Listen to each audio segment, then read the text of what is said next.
Then we're going to check for, well, we want exact match. Then if it is an error, we're going to go C6, C6, and we're going to add an S.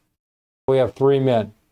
Here, we're going to have 1 goose. Here, we're asking if B7 is greater than 1, then do this.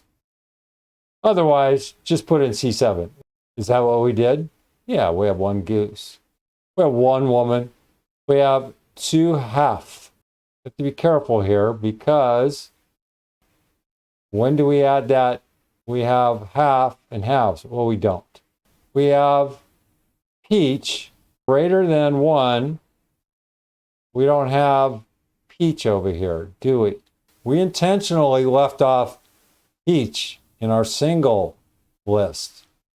We have a means in the event that we run into this error, it's going to kick out an NA error. I'll show you. Go here, value, if error, we got an NA error. We also have a solution, value of error, F9. We have peaches. A little creativity here.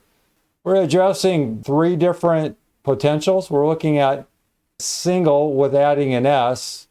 We kicked out an intentional NA error. We have the plural in a different format.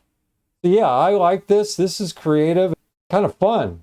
Not the stuff we look at on a day-to-day basis. Over here, a very long narrative on something that's pretty straightforward. It's just there's some versatility here in this if statement.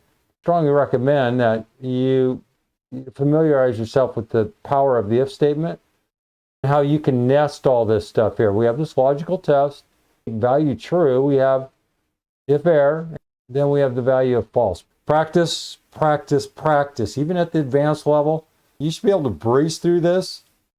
Brad Williams, XL Prime. Thanks for watching.